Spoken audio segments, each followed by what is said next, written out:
welcome to this week's social media switch off. I almost forgot what I was going to say there.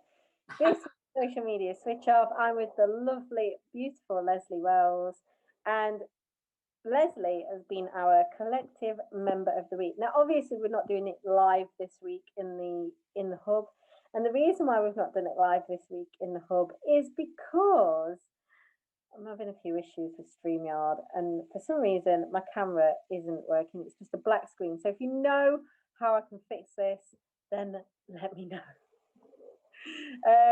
But yeah, it's really great to have Lesley here, and it's really great to share, collective members, because they're experts in their own right. And Lesley really, like myself, we teach a little bit differently. We look at, mind, body, and spirit. So Lesley is, qualified as clinical hypnotherapist.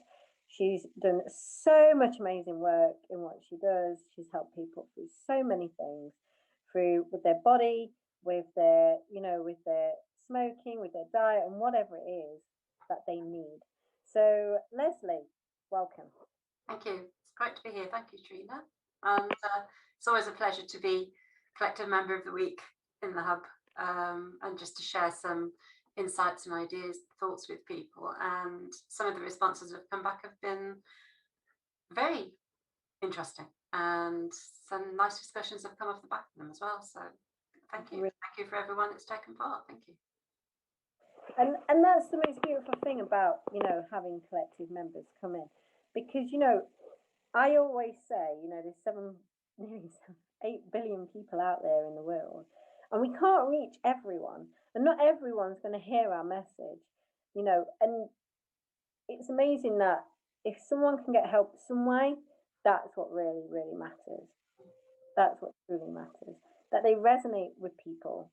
And, even if they don't want to work with me, they're going to work with someone else. And why not share the experts in our, in our memberships, in our communities and stuff, because they're the ones who have some great expertise to share with the world. So I think it's just beautiful to, and I saw you post this. I do need to go back and go and and go and like interact and stuff. And they've really been getting people interacting. Yeah. Well. So it's nice that I've mirrored them actually with my own group to see the difference in responses, and there have been differences in those responses from different people. So it's interesting to see the comparisons between different minds and different lives, and how people respond to different things. So yes, it's been interesting very much from my point of view. But also I hope that those who have taken part in the post and responded have found them interesting or thought-provoking, or giving them a different perspective from their own so far. So anything that helps with keeping us positive, keeping us not thinking so much, but just thinking about ourselves and thinking about how different things around us have effects on us. And sometimes we're not always aware of it. We just carry on regardless, or we take things for granted until something stops us short. And so giving some thought to that, and it comes out of having done that with myself and continually doing that with myself, that I find these things out and think, well, I'll share this and see if anybody else is feeling the same way, or it triggers something. Well, I hate the word trigger, but it brings something to them that they think, oh yeah, I've not thought of that. And in that way you start to share ideas and thoughts, and maybe with that somebody gets to make a positive change just by a very tiny tweak. Yeah, something really takes off, and I think that's fantastic. Even if you've given it for free, it's not part of a therapy that you ask someone to pay for. You've just given them a word of advice, and suddenly their life goes poof, and you think, yeah, that was worth it. Yeah, absolutely, and I think sometimes we may not necessarily pick it up off one person, but we may pick it up off someone else. And it might be that someone, say, planted a seed, and we're just then waiting for the next person to say it. It's almost like someone was talking to me about not plagiarism as such, but just using other people's quotes. And a lot of people don't hear or not listen to the quotes of those that are like years and years and years and years and years ago. Yeah. But we're ready to hear it from someone else. Maybe it's an influencer or something, maybe it's someone else, but they were ready to hear it off someone else. Mm. And that's what it basically comes down to. It's when you're ready to hear it, and it may be like a celebrity said it or something like that. It may be, something like someone said it who you trust. That's what it really comes down to. Yeah. Someone said it who you trust. This is going to be a really interesting conversation today, actually. I think so. I'm starting. I was also thinking as well, it might be that it's something that you hear quite regularly, or you've heard time and time before, Yeah. and not paid any attention to it. But because your life is at a certain point, and it's that particular time and that particular day, and you're doing something, you hear it, and it just goes bang, and a penny drops, and you just think, yes, now it makes sense. But because you've heard it before in a different context, in a different environment, and it's not had that impact because it hasn't made sense at that point. But at that particular time, that moment, yes, and then it takes off. It gives you something to run with. So it does take time, and it takes, for us, I think, when we're trying to attract people to work with us and get them to trust us, and they need to hear the same things from us over and over. And then we feel like we're repeating ourselves, and we think, oh, they're going to get bored. But at some point, it's going to come to them at that point, that day, that time when they really need it, and bang, they've got it. Absolutely. Yeah. And it's like I talk a lot. Notice like someone's turned something on. Can you lower it down, please? Look at that. Can you lower it down, please?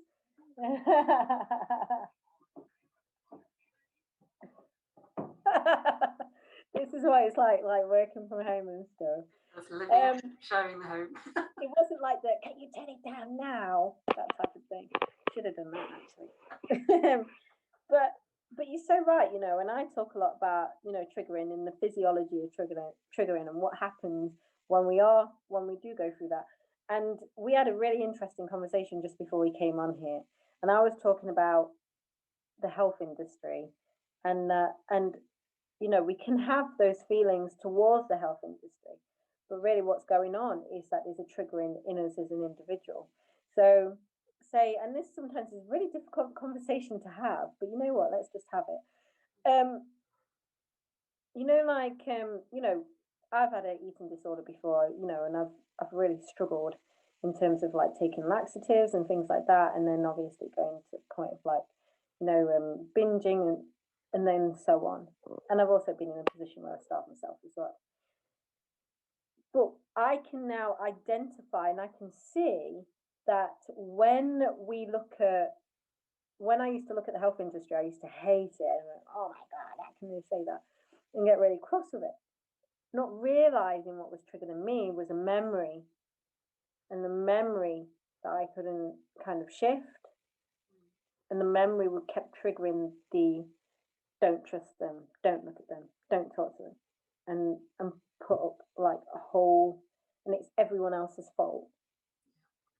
When really there's a memory that's going on inside us. And you will know a lot about this doing hypnotherapy. So let's have that conversation. Because I reckon this is going to be a really interesting conversation. And this is not, for anyone who's watching this right now, it's not to trigger anyone or anything like that. What I want you to realize is that usually the triggering is like, say if I said a word like, diet or anything like that you're going to feel it on your skin. It may go in your ears, and the memory has already been triggered by the brain because it senses that it's unsafe. The memory usually comes from childhood. And what happens then is we've got a behavior, an emotion, a thought, an emotion, a thought, and then a behavior that keeps running in a cycle. And that's keeping us safe because the body wants to stay safe. Let's discuss that, Lesley, because I know you know a lot about this. I do. I've done so much work within myself so that I can then use that to help others do the same work within themselves, and understanding my triggers, and I still have them, and I'm not trigger free, and I don't think I ever will be trigger free. But the trick is, when it happens, when that trigger occurs, is instead of reacting straight away, all right, okay, what's brought that up? Why has that come up? Where has it come from? What's the feeling that's coming with it? And examining it, and then peeling back the layers to understand exactly why you've done that. Why has that triggered you in that way? And like you say, that memory that's sitting there, that's come from either from your early childhood or from some experience in your life that had a sort of a traumatic impact in some way or other. And so that keeps coming back, and that trauma is relived. And so you head for your safe space, and your safe space is quite often just to either react, kick out, and then hide from it, rather than, okay, I know what this is, now I know where it's coming from, and now I've got to deal with this. And I've got to take ownership of this so that I don't keep doing this. I need to find a different way of responding rather than reacting, because reacting is instantaneous. Responding takes thought and consideration. So step back, allow yourself to step back and just go, no, I'm not going to do that. And if it's a negative person that's trying to trigger something negative in you, and they're trying to get a reaction from you, it's perfectly all right just to say, I'm leaving now. Yes. Walking away. It takes that power away from them, for one thing. It transfers your power back to you. You're not giving it over to them, but it protects you. While you can go away and then think about how you would like to respond to this in the future, rather than reacting straight away and then feeling negative and horrible about it afterwards. And while you were talking, I just wrote down here, don't criticize, because I think sometimes when we have a reaction to something, when we have that trigger, or when we do the work within ourselves and we start discovering memories and feelings coming up that we've buried for so long, it's almost an immediate reaction to sit there and criticize ourselves. I'm doing this and I shouldn't be doing this, and that's why that's happened, that's why this is happening, and it's because of me, this, that, and the other. Stop criticizing yourself, because you're only human. You've taken in a lot in your life that you're now trying to peel back and deal with. All you've got to do, when you're criticizing yourself, you're still having that emotional attachment to that trigger, to whatever event. Releasing the emotion. Stop criticizing yourself. Just say, this has happened. I know it's happened. I know why it's happened. But it has, and it's past, and it's gone. I have no more emotional attachment to this. I don't need to criticize myself over this more, because it's not me. It's not who I am. It's not my life. It's in the past. It's there. Leave it. Absolutely. And you know what? You hit the nail on the head when you said about criticizing yourself, because that's the first thing that we do. And then that leads into the guilt and the shame, etc. And then we go back into that cycle. Whereas, when you look at yourself objectively, like I think I said something to you earlier, wasn't it? Hold on a second, because I actually had to type it down. I said to you, I sometimes think my brain loves not knowing what to do, or sometimes it loves to criticize, and that's something that we do to protect ourselves, and how many of us are actually protecting ourselves. And this also comes into health as well. I was saying to you right at the beginning, I said, there are a lot of people, as soon as you start talking about health, there is a triggering that goes on, and the defense system comes up. Like I could be saying, you won the lottery or something like that. But it's the defense system that is protecting you from, say, any pains that are going on in your body. So if you've got pains, then you stop yourself because you've already immediately protected yourself. You stop yourself from going to get it sorted out because you've already protected yourself. So actually, in actual fact, that triggering is the thing that's actually damaging ourselves. It's not the outside industries or anything like that. It's the triggering that is the damaging factor. And it's amazing, you know, there are so many, you know, CEOs, businesswomen out there, and not just businesswomen, men too. And this is, you know, continuing. Yeah. And, you know, going through pain and things, it's always continuing, and happy to go through the pain, because if anyone mentions anything, don't trust them. Yeah. Because of the memory that's attached to it, that's attached to the narrative. You're so right in what you're saying.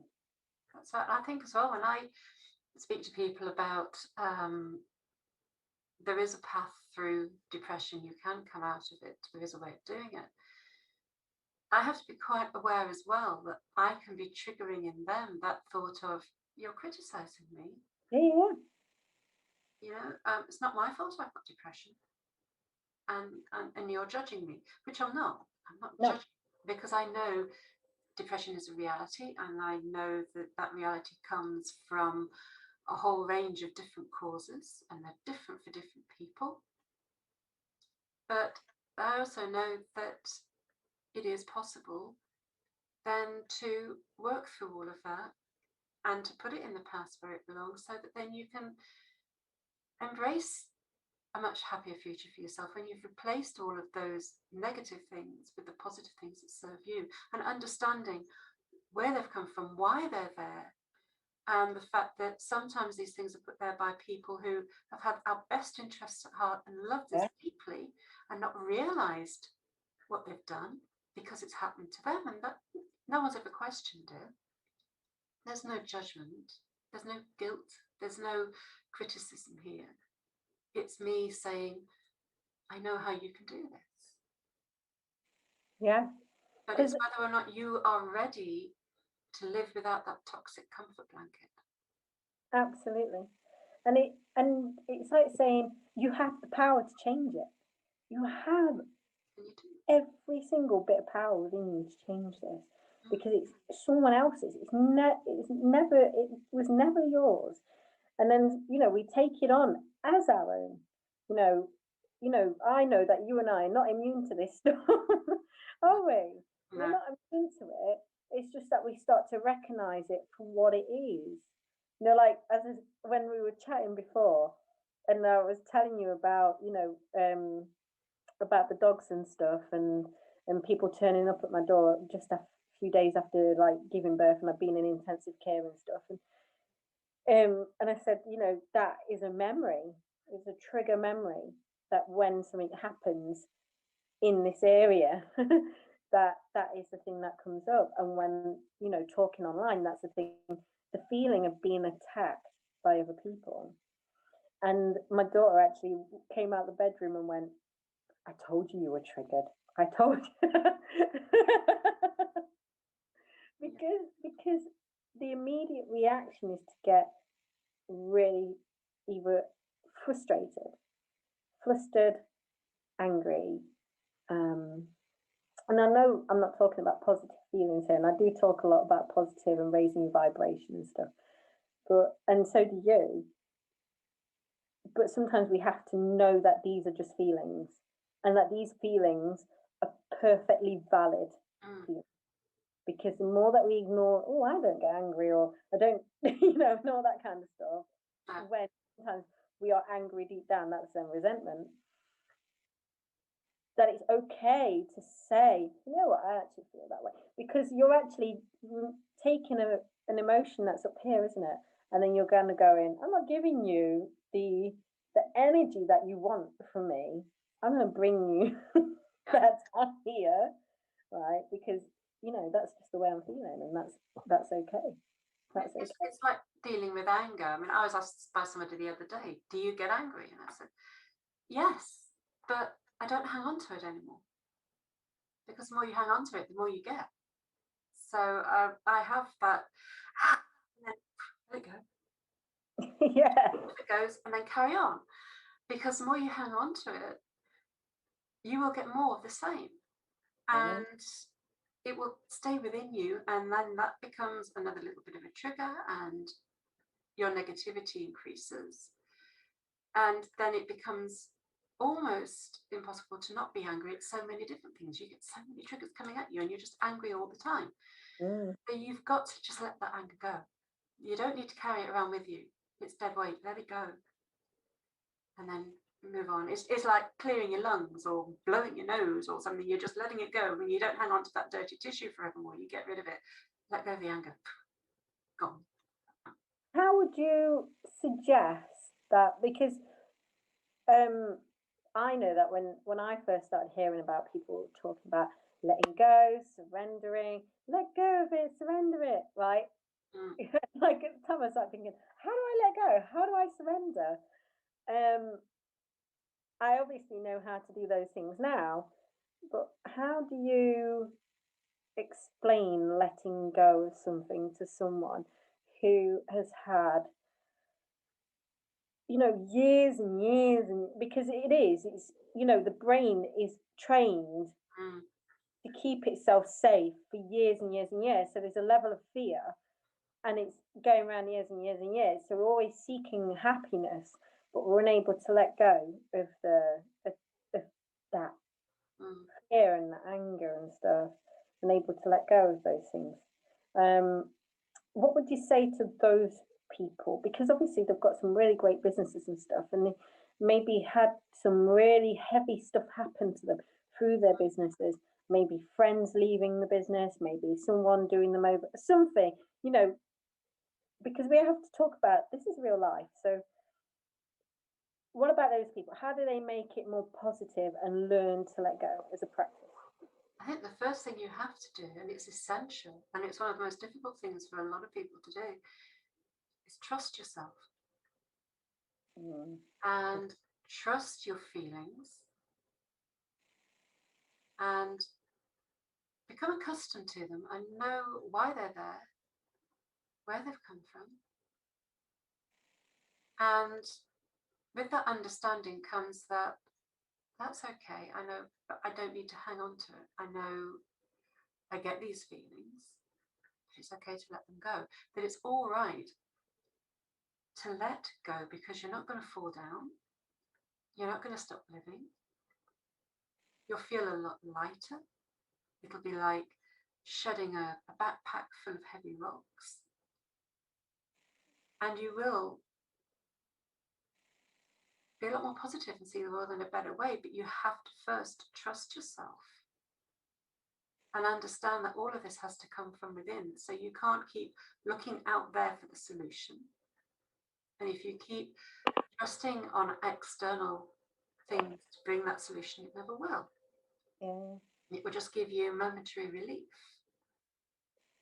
but it will still be there. It's like taking some types of medication, for instance, that really just suppress the symptoms, like paracetamol suppresses a headache. It doesn't take it away. Yeah. Antidepressants, they suppress your emotions, but they don't deal with the problem that made you depressed in the first place. So not all medication comes to you as a cure, it comes as a suppressant. Yeah, for you then to hopefully deal with the thing as you're taking it. That's right. So you have to then trust yourself and stop suppressing within yourself. Let it go. And whatever it is, let it come to the surface. Recognize it, acknowledge it, take ownership for it, put it away, let it go. And say, I don't need the emotional attachment to this, and let it go. And with each one that you let go, there's that little bit lighter feeling that comes with it. And that feeling of, I now have space for what I need, for what I want. And you're no longer carrying around somebody else's junk. Yes, absolutely. Space for your own junk, if you like, but then that's your junk. And you put it there, and then you can do what you like with it. But you need to trust yourself to let go of everybody else's junk that you've been carrying around. And it's that self-trust that's the first step. And it can be the hardest. And I go back time and again to Indiana Jones standing there on the precipice, looking at the sheer drop and a rock face opposite and thinking, if I step off here, I'm going to die. But as he steps off, he finds a bridge that looks exactly like the rock face. So it was camouflaged and you couldn't see it. So he took that leap of faith and put his foot out and realized, actually, I'm fine. I'm going to live through this. Fully I'm supported. going to come through the other side in one piece. That's the leap of faith. That's the trust in yourself that you need. And that's where it Absolutely. starts. Absolutely. And, you know, as you were kind of talking about that, it makes so much sense, because a lot of the stuff that's going to come up is tears. You know, for, it comes. It's not necessarily anger. You know, it's actually maybe frustration at something. Maybe you don't know something. Maybe you feel like you failed it. You know, you're going to fail at something. But actually, to be fair, it'll be, it's never as bad as what you think it is. That's the thing, isn't it? It's never as bad as what we actually think is going to happen. And sometimes the triggering could be that we were bullied, or someone beats up as a kid, or something like that. That could be actually the triggering, and that we, the fear of being attacked. That's a massive one. It is, especially when coupled with fear of failure, because I kind of feel like those two are like almost like together, so to speak, because you don't know what people are going to say to you, things like that. Especially, even if we have like not difficult conversations, but even raised conversations like this, because these conversations do need raising. Yeah. I mean, and these triggers of fear of attack, of the confidence to put yourself out there, and then understand that in itself triggers in people. I see it in somebody very close to me who fears putting himself out there, because he was taught not to put his head above the parapet in case it gets shot off. So he doesn't put himself out there, but spends a lot of his time criticizing those who have put themselves out there and are seeming to be quite successful at what they do. They're not rolling in money, they're not millionaires, but they're running their own show, enjoying it and having success at it. And he hates it. But he has the power to do the same. But his own fear holds him back. And that fear of being judged, that fear of failure. And I think also that fear of, will I still have the same friends? Because if I'm doing something totally different, they might not like me, because I don't like people like that. Then my friends won't like me for doing it. Oh gosh, that then comes projecting onto other people. That then comes into the whole like abandonment and things. And it does, and these are the things. But to move through those things means that, we have to change. Yeah. We have to change, and we have to move along, because humans are made for evolving. Yeah. We were meant to evolve. Yes. We weren't meant to stay. Yeah. Exactly. And if your friends who are around you at that point do fall away because you're making changes, because your life is moving in a different direction, well, maybe they're not meant to take that path with you. They've gone as far with you in your life as they were meant to go. And now you're taking this new path, but you won't be on your own. As you take the first few steps, you'll automatically find people who are already on that path and will say, come on, we know the way, we'll show you a few ropes, we'll help you out, we'll support you. Yeah. There are always people there on that path ready to help you. And so if it does mean leaving a few people behind, then painful as that can be sometimes, again, it's that letting go, is accepting the fact that we've gone as far as we can, we've done what we can for each other to this point, but now I need to go that direction and you need to go that direction.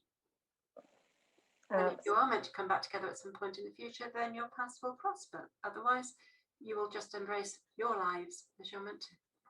I think this kind of really definitely closely links to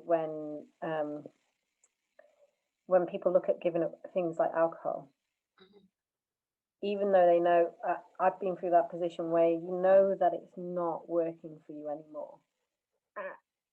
Like 100%, but yet obviously all your friends you know, most of your friends, not all of your friends, but obviously some of your friends may do the same, you know, do that as their thing.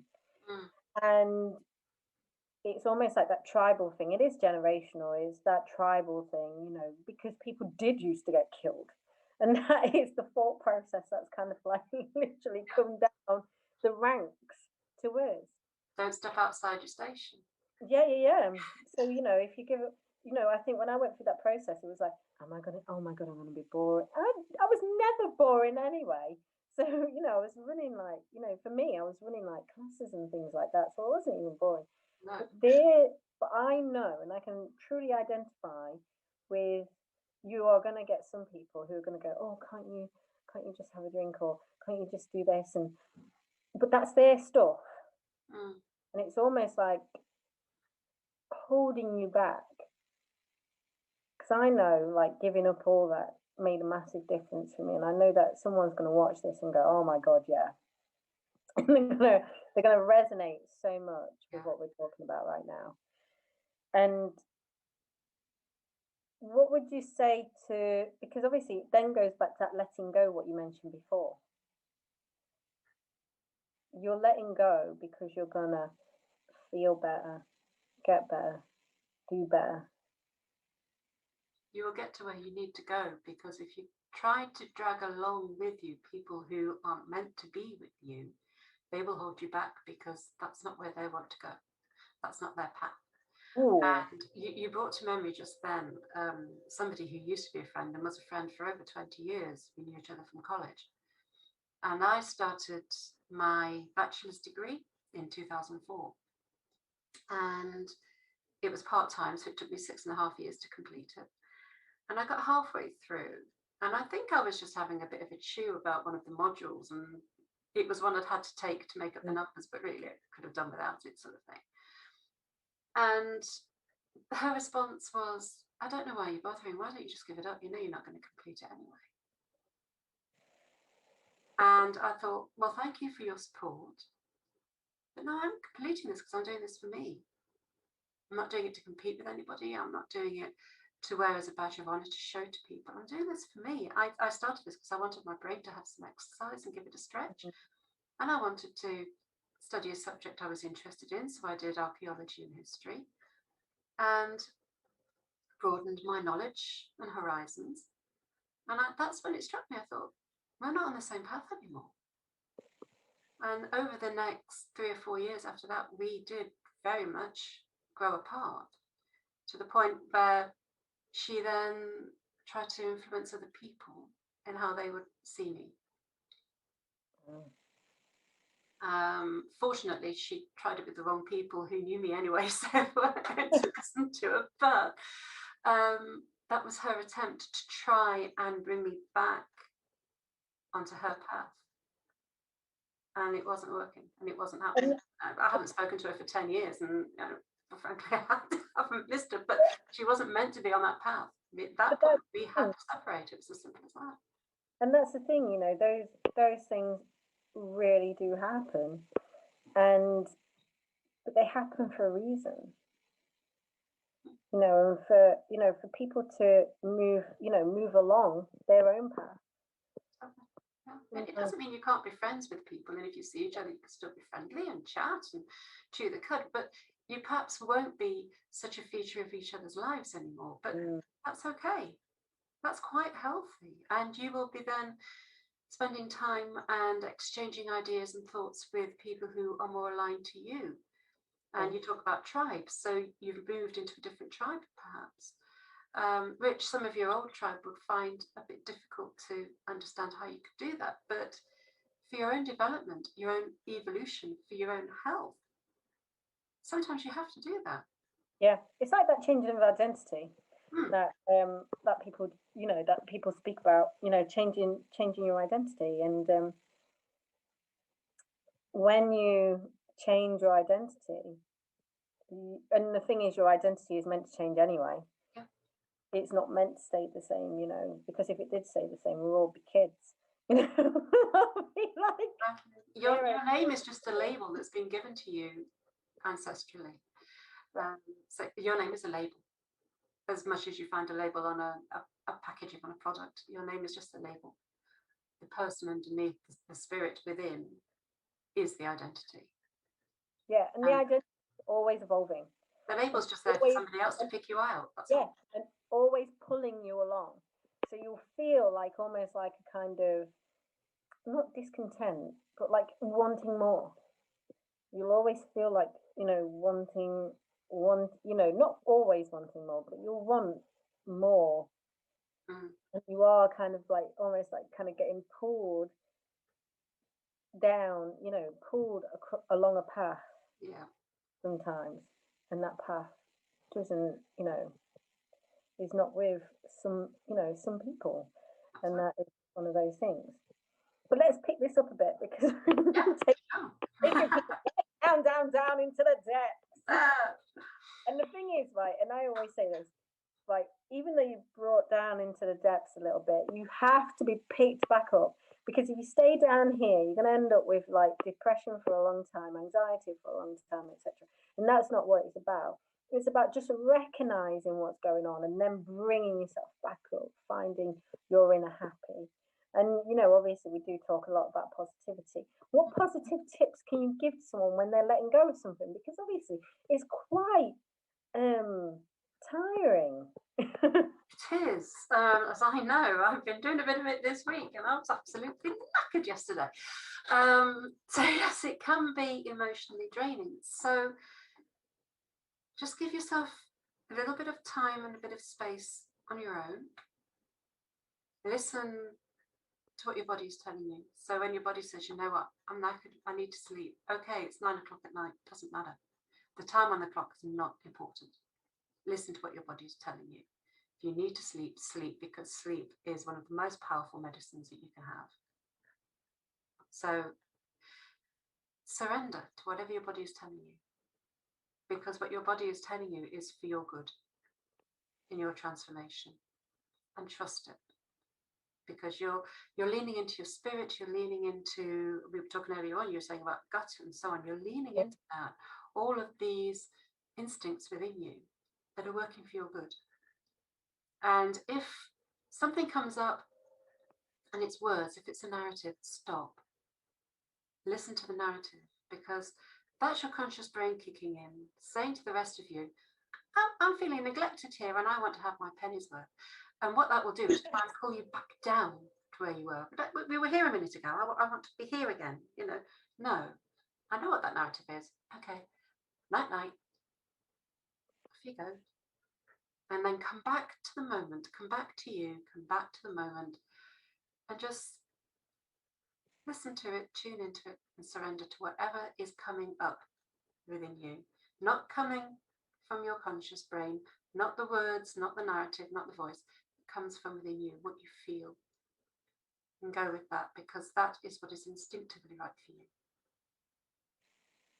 you. Beautiful. And, you know, even like things like music make a massive difference. Dancing and music, and just tapping into anything that's like kind of, I mean, you've said this before, Lesley, fun, you know, and having like, you know, and having fun, because they're the things that, you know, along with everything, is that what we need, isn't it? It's what we always need. Have a damn good laugh, because a laugh will just push you straight up. Have a good laugh. Yes. Oh my gosh, yes. Yes. Having a laugh. And just, you know, and you know, it's not serious. And that's, you know, when you start looking at yourself objectively, you start thinking it's not serious. Don't ever take yourself that seriously. Yeah. The rest of the world doesn't, so don't do it.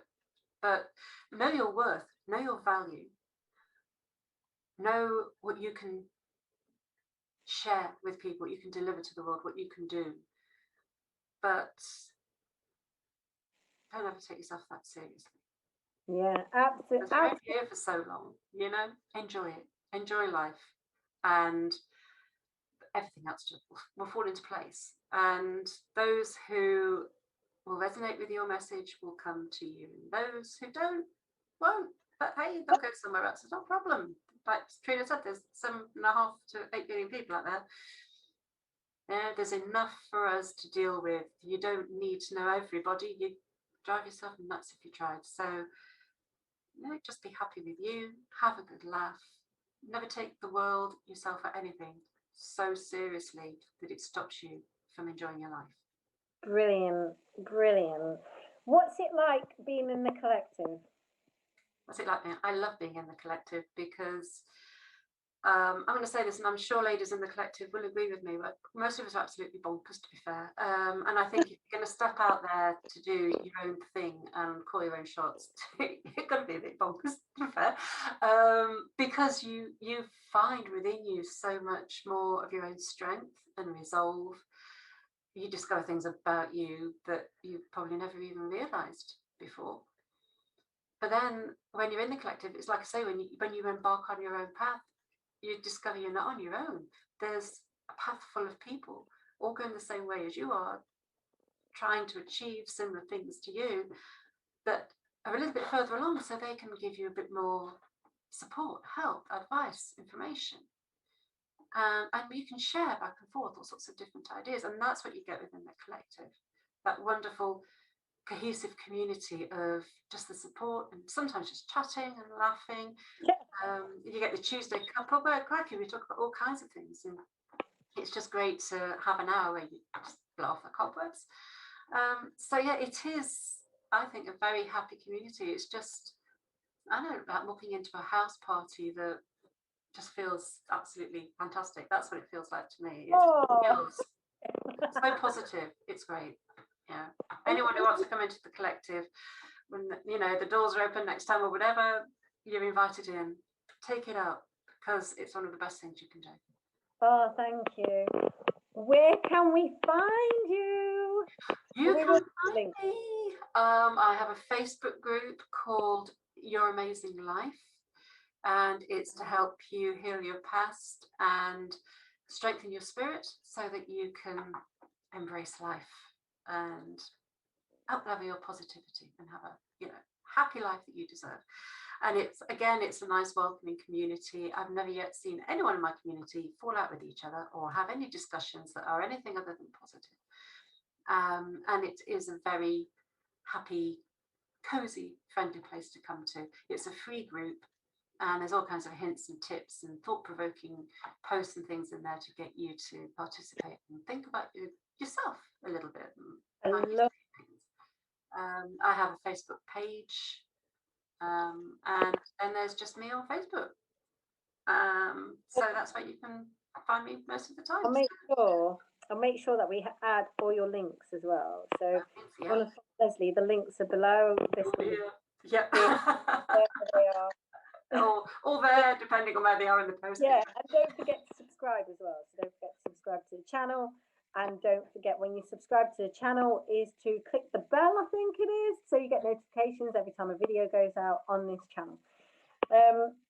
But we will make sure Lesley's details are here so you can follow her, because she's absolutely a wealth of information and she's worth following. Her group is amazing. When you're in the collective, you actually get to have time to go into my free community and actually talk about your business in there and share your business in there. And it actually enables you to be seen by other people.